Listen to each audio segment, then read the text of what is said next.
Welcome to Emotional Sobriety. I made it longer than you did without any serious accident. I mean, you got delivered by a helicopter. You know what I was thinking when I was down on the rocks and I was just splattered everywhere? The vain thought that went through my head, one of them anyway, was just like, because had been exercising pretty regularly and I was finally starting to get healthier than I ever had been. And I'm sitting there and I just knew, I'm just like, this is like a year's reset right now. Like one moment and like that's boom. Everything's just going back to zero or sub-zero. And then I got to start over again. And which is not a great, at age 38, that's not like the best news. Right. But you could be sitting there thinking all that time you put into that and you could have used that time eating donuts. Exactly. I mean, it's like I could, if I'd known this was coming, I would have just eaten cake and donuts and ice cream until now, and then I would get in shape after they put me back together. That's my true passion, always has been. I completely forgotten, and it's just because I didn't put it in my calendar. If I don't put it in my calendar, then it doesn't get done. And I didn't realize until after the fact that you had a workshop yesterday. We missed you. Well, that's really nice. I'm always surprised when anyone misses me, honestly.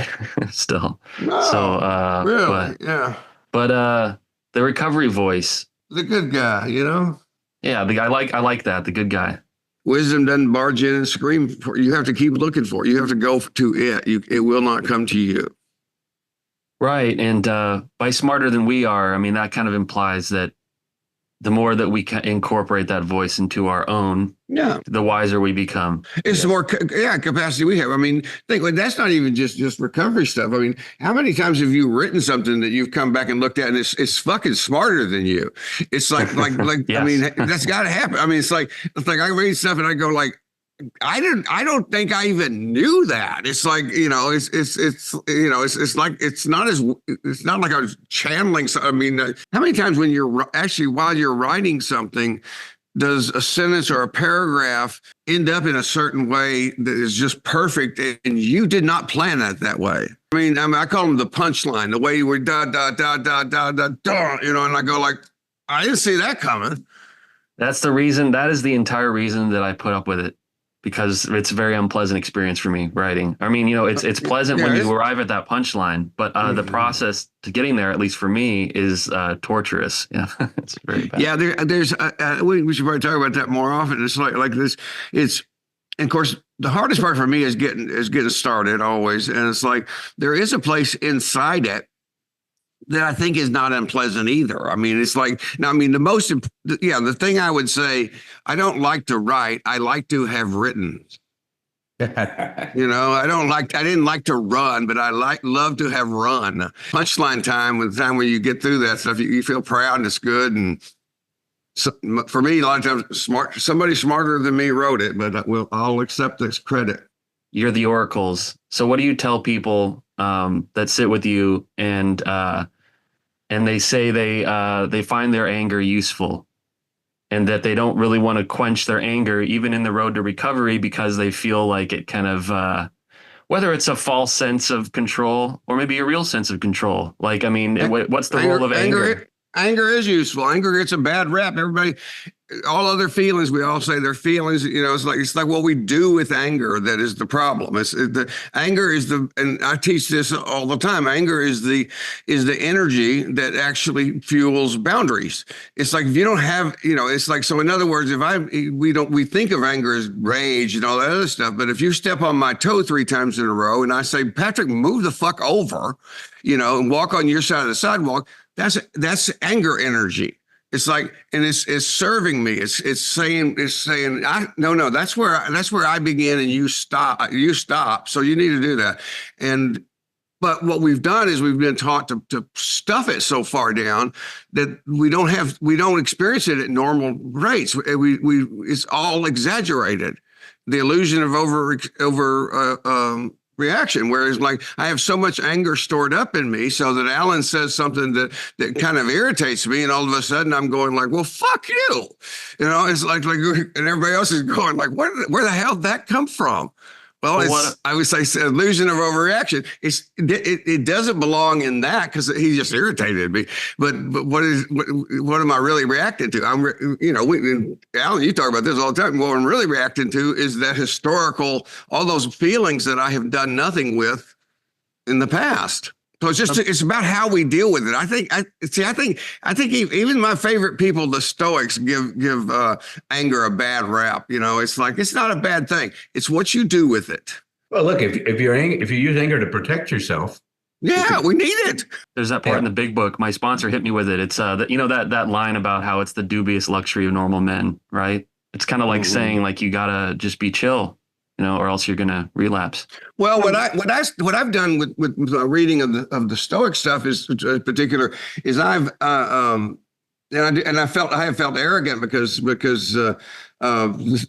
Seneca writes a lot about the anger being a problem, and I'm thinking, okay, I don't think I'm smarter than Seneca, but it's like the truth is that he wrote a whole book on anger, and it's like I'm going, it's just, and it's what we also come down to talking about is definition. They're talking about aggression. They're not talking about the feeling. They're talking about aggression. It's like, that's not good. If I always say if I'm teaching boundaries, it's like there's a difference between this and that. And it's like, if I put my boundaries up like this in a normal way, and then Alan keeps running into my hands and accusing me of hitting him, it's like, in my codependency, I'll feel guilty. Like, oh my God, I'm so sorry. It's like, no, you didn't hit him. He just keeps running into your boundary.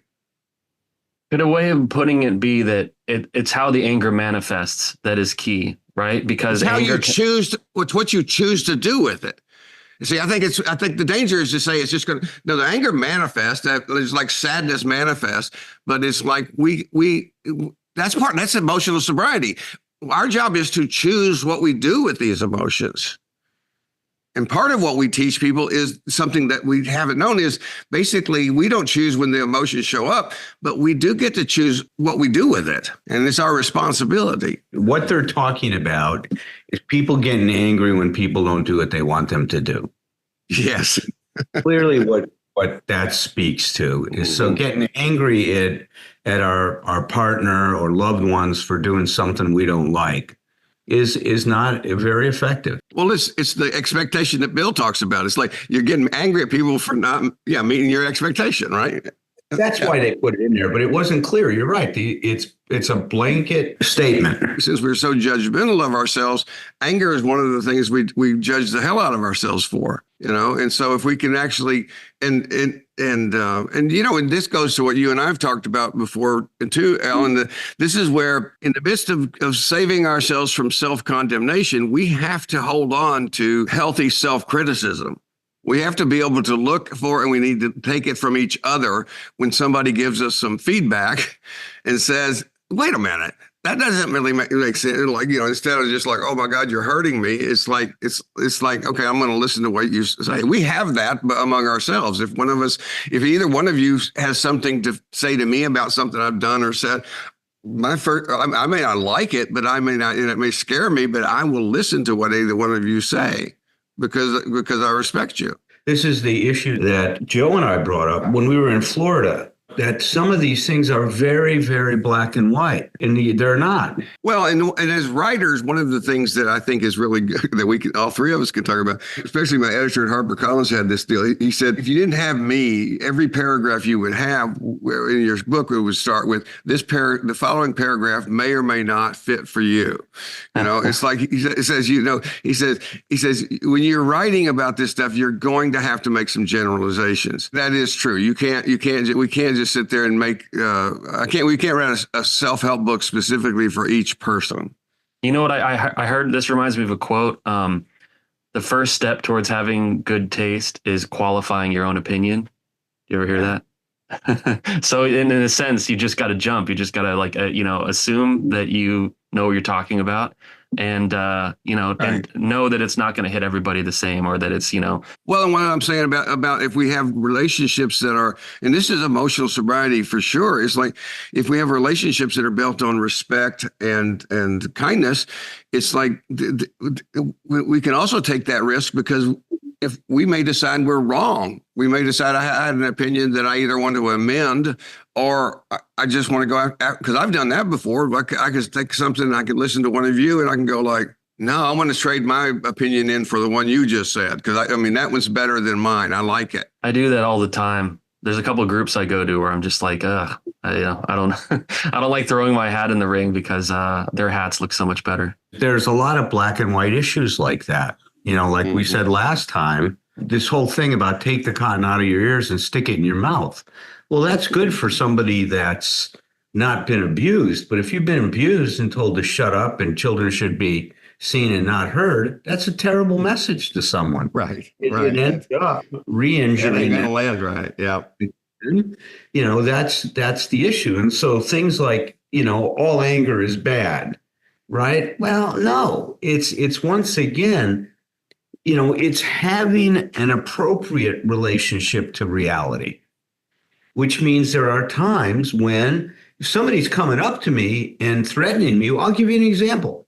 I was having dinner in Westlake Village with my family, and there was this guy who had a few drinks in him and a table next to us and looked like the most convivial, nice guy in the world until he got his bill.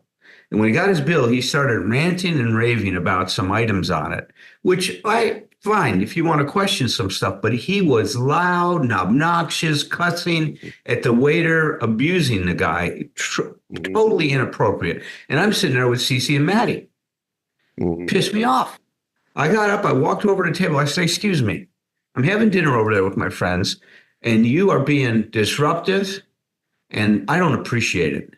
So you need to tone it down, or else you need to go out of this restaurant and take care of your business up front. I don't appreciate you doing that next to me. And I was pissed. That's righteous anger. I was letting this guy know that there no way was that behavior acceptable, and nor was I going to tolerate it. Yeah.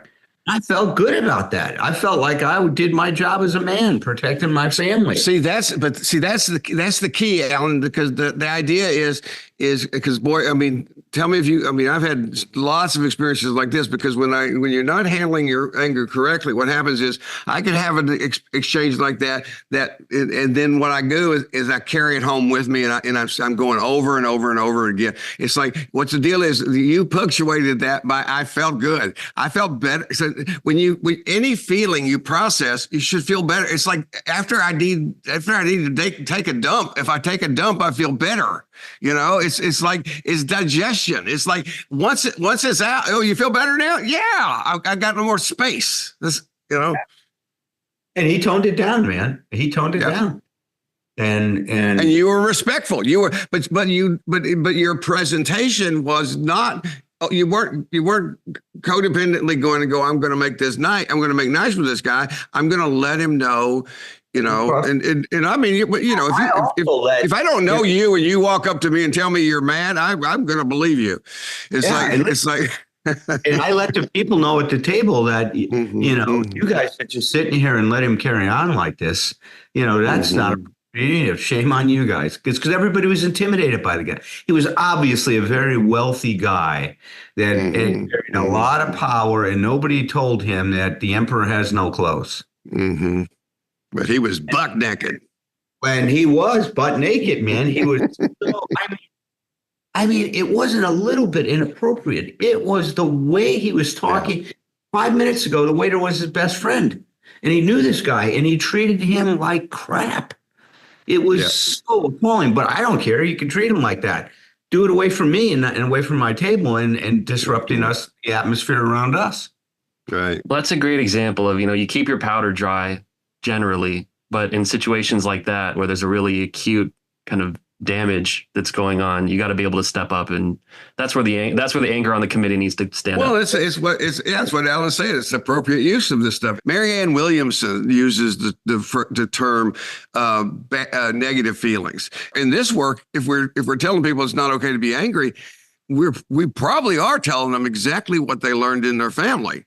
It's like, it's not okay to be angry, because probably the reason they're not angry is because people, like I had a guy one time that I couldn't figure out. Finally, we talked about language, and I got his definition of anger, and he was in two sentences. He was telling me about his father throwing him and his brother down the stairs, and all of it, and he was calling what he felt irritated, and his wife was upset with that, and I joined with her and said, "Yeah, that's not irritated." And then after he talked, I said, "Oh, that's different," and I told her, we're going to use his language, not ours. When he says irritated, he means the same thing we mean when we say angry. I did a little piece with somebody about mother, and I can't tell the details, but I remember we got to the place where it became very clear to me. We were trying to do a positive mother. I was trying to do an ideal mother message. It became very clear to me, and I asked the participant about this, and I can't remember when I found out, but I found out that basically the word mother was so fucking contaminated for her that we had to acknowledge out loud, and it was a really great teaching point, out loud, that word's not going to work here. We want the same thing. We want this protector. We want this kind, loving person, but the word mother is ruined, and I said we got to get rid of it. It's a bad word for you in your life. And then the piece started going smoothly. Sometimes my English major pays off. I love the use of contaminated in that context. Oh God, that's exactly what happens with these things. They are contaminated, and some of them you can save, but sometimes you can't. Now I've got a message from one of our listeners. Why don't we do have a message from our listener? We can say her name, from Kristen. Hi, Patrick. I'm listening to a pod episode where Howard is talking about the day 4 rule, and Tom came in with his usual hilarious take on things. Hearing him joke about day 1 and getting in and out is also okay. I appreciated that. I like how he validates not being close to a dysfunctional family. I would like to hear more about the realities and choice to not be in a relationship with family. I often feel guilt for withdrawing from my family, but I get really sick when I go back in. Love your work, Kristen. Yeah, that's a big one. You've talked about this. We've talked about this on the pod a couple of times before, and I've always really valued it because I still hang with my parents pretty closely, maintain a relationship with them into adulthood. But a lot of my friends and loved ones, and people that I work with in these rooms, had a much different dynamic at home, and it's very eye-opening, to understand that there's a lot of different paths through the forest. This is where we just have to remember everybody's different. Everybody's an individual. So it's like what you and Joe were talking about in Florida, Alan. It's like nothing we're talking about fits for everybody. And so it's a different thing. And it's first of all, I just say, if you don't have somebody, it doesn't have to be a therapist, but it can be, but it could be a friend, somebody to kind of walk through some of that stuff with you in terms of responding to this letter. It's always helped me to have some feedback from somebody else about that. Cause it's like, I had no objectivity, still don't, about dealing with family stuff. I mean, I need some additional support. I need some people, a person at least, to give me their point of view. Look, Patrick, it specifically goes back to what we've been talking about, Tom, what Tom was talking about before about these absolute statements, right? So you hear it commonly, right? Cut the toxic people out of your life, right? Mm-hmm. That's a common strategy. And I understand it, but if it's done with humility and an awareness of what that's saying, it's more helpful. So what do I mean by that? Well, if I say to myself, I am not able to hold on to myself around these people yet. I have not figured out how to do that. And I suffer too much when I'm around them. I need to get to work on learning how to better be present with them and not lose myself so that I don't get lost or I don't set my boundaries appropriately, and figure that out, because that's going to be an important lesson for me. But I may not be ready yet to handle, to do it on the job training and go hang out with them. Eventually, That's what we'd want, is someone to be able to go into that situation. And when there's trouble, add more self. Stay connected, add more self. It is the one thing that we know that grows you and your differentiation and helps you really mature. There's no question about it. But you just go ahead. You said something really important. Very challenging thing. It's a hard thing to learn how to do. And if we don't know how to do it, that's okay. There's not, once again, we're not shaming anybody. If you can't do it, just acknowledge it though. Hey, I'm not able to pull that off right now. This is a limitation. What I heard you say, I never thought of it that way. Only what you did just then is you articulated basically. We always talk about triage. So you got to do the most important things first. But we often don't talk enough about how do you do that. In this particular case, tell me if I get this right. What you're saying basically is if you are able to do that, then do it. And if you're not, and if your best efforts at the time, which and if I'm 70 years old now, so if you dropped me back into those situations, would I be able to do better? Well, fuck yeah, it's like I could do better. But what I've had to learn to do is trust what I teach people, which is don't ever judge a previous version of yourself by what you know today, and realize I don't care. What I'm saying is, when I was 55 or 60, if you drop me back in there, I don't think I would have been able to do it either. I mean, my mom is mainly with my mom. Mom was already dead at that point, but it's like you do what you can, and there's no shame in what if you're putting your recovery first. You're saying I'm not gonna lose myself to this relationship. I'm not gonna give myself away again. And if you can't, if walking, I know that feeling of walking through the door of my parents' home and regressing automatically to 12 years old. It's like, and I was able to overcome that, but it's like there were other things later that came up, but it's like, yeah, that's it. You're right, Alan. It's just, I may have muddled it with too many words, but it's just like, it's individual, and you do what you can. And yeah, there's a great benefit to doing that when we can do it. Yeah. And here's the important part, Patrick, is I don't blame them. I say, I don't have the ability now to be in that situation. I can't do this. Yeah. They're difficult. We're not denying how difficult they are. Mm-hmm. But once again, the more I know how to hold on to myself, the more I can face a difficult situation and find a way through it. Right. And at the end of it, what Tom was saying is, you feel good about yourself. God, my God, I mastered something that wasn't mastered yet. You see, remember, if we remind ourselves what self-esteem is, it's the sense of feeling worthy of love and success and happiness and joy. And also at the same time, feeling self-confident.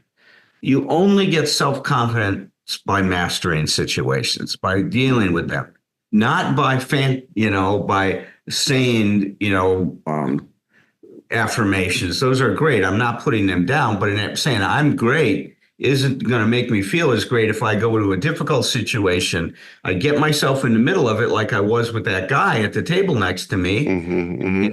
I was focused on doing what I felt was the right thing, and had the courage to take a risk that I might end up in a fight with this guy. Mm-hmm. Who knew where it was going to go? And I was willing at that point to protect that boundary. Mm-hmm. So see, that's the point that we're making here, is if you can push that envelope of your zone of comfort, right, and be uncomfortable, it's the only way you're going to grow. Yeah. You don't grow by staying comfortable. No, but and one of us. Not to say we want somebody to go put themselves in a situation that they drown either. We don't want that. No, absolutely. I can give you a great analogy. So I loved the water when I was a kid. There was an accident at Whaling Pool when I was about 7 or 8 years old. A kid jumped off a high dive, hit me in the side of the head with his heel, damaged my inner ear, and I lost balance in the pool. I didn't know what was vertical and horizontal. And I almost drowned. Nobody saw me. I was screaming for help. There had to be 100 kids in the pool. And finally, I got to the edge of the pool, got out, vomited like crazy. I mean, and from that point on, I could never do roller coasters. What a loss. I love climbing. Oh, bless your heart. I mean, but so that was it. So I've never really became proficient at swimming. I would have, I'm sure I would have, because I love the water. In fact, I'll admit it now, you guys. I was the only Marine in my platoon that failed drown proofing. You weren't drown proof. I was not. So when the ship went down, the drill instructor said, "Berger, you're the first killed in action. You're the first KI." Said if the ship goes down. So I've never become proficient at swimming. So I decided I was going to face one of my fears, is learning how to swim. Mm-hmm. So I worked with this great teacher at this pool. She was an anthropologist. She taught at a 4-year college, and she taught sociology, anthropology, and she was wonderful. She was a good swimmer. She swam in college. And so she started to teach me how to swim. And I was starting to get it. And, on the shallow end, I could do okay. And then the day came, and she said, "All right, let's have you swim from this end to the deep end of the pool." Yeah. It was, I don't know if there was a line there, but there was an imaginary line in my head. And as soon as I passed that mark where I could not put my feet down, I had a friggin' panic attack. Yeah. Now, I wasn't ready yet, had the confidence to be able to push through that. Mm-hmm. We backed me off. We again went back to the other side. She continued to work with me. That would come eventually, right? Had I stayed with it, we ended up moving, and I want to follow up and do some of that now here again, so I can master that, because I get swimming is a great form of exercise, So that's my experience of it. I wasn't ready yet to go forward as much. But even how did you know? How did you know that with that teacher? The teacher was right there with you, and you tried. And that's the thing. It's like that's a perfectly successful experience to have. It's a scary one, but it's like what you're talking about. It's not going to be comfortable. Not comfortable. And I learned that, look, I just need to work more and get some more confidence. That was good information. As Tom and I have said all the time, every experience you have can provide important information for your life. Everything's information. You have to have the experience, and then you have to be able to process it without beating yourself up. If I said, "God, what a loser I am, I'm never going to swim," I would have missed the lesson. The lesson was you weren't ready for that yet. That's okay. You just got to do some more practicing on the other part so you can get more confidence in yourself. This is where we need to make the distinction between healthy self-criticism and willingness to accept healthy self-criticism versus self-condemnation. I want to go back and say one more thing about the woman's letter. She said about feeling guilty. There's a gift from my wife and the work that she's done. There's such a thing as positive guilt. And she defines positive guilt very specifically. Positive guilt is guilt you feel when you're breaking rules that need to be broken. It's like, in other words, you've been programmed with this stuff. And usually when you're doing this with family, it means you're breaking some rule in the invisible policy manual. That means you're being horribly disloyal to your family or something like that. And so the truth is, according to that particular rule, you are guilty. But the truth is, you're not operating out of that same system anymore. It's like you get to choose what, you choose your own value system. You choose, for you to be loyal to your parents, as Alice Miller talks about, to honor. She says with the fourth commandment, she says, honor your mother and father. It can be a real dangerous thing depending on who your mother and father are. So anyway, sometimes you just have to withstand the guilt. I related a lot to her message. I mean, the guilt of not wanting to go back in, but then the distress from going back in. I mean, with my parents, I mean, they unquestioningly, they love me. They're a basket case right now, they, at minimum, I'm around a bit of drinking and drugs that is not optimal for me to be around. I try to care for them as best I can. You meet that distress and you jump in the deep end. If you want to connect to your family and it's dysfunctional as hell still, or you're reconnecting and that kind of stuff, then one of the things you do, you find support from people who've actually successfully done that. Okay. one of the things that she's responding to in terms of things that I say, whether I'm trying to be funny or not, I'm being serious, is I'm a pretty good person to talk to if you're in a place where you don't feel like you're going to be able to connect, or you don't want to go back and do that, because I come from a disintegrating family in which that I chose, some of it wasn't my choice, but eventually it had to be, because I had to figure out how to live with it. But I'm a good person to talk to about how to deal with that, because I've dealt with it. It's like, that's even beyond whether it's, taking the left fork or the right fork is better. I've just taken the left fork. So, if you want some advice on that road, I've been down it. Thank you so much, Kristen, for writing in. Yes. I'm happy that we seem to get like a message or so, maybe a couple messages a week over the last year, and I forward most of them to you guys. But it's just so cool to have that connection with our listeners. Well, it's disproving our original theory that we had only one listener. It's like, I like that. I like the idea of a multiple listener podcast. That's pretty cool. This podcast is for you, Kristen. We are all one, technically. Well, now we're going to go way spiritual. Okay. Change your life. Change your myth. Cultivate your narrative with whomever you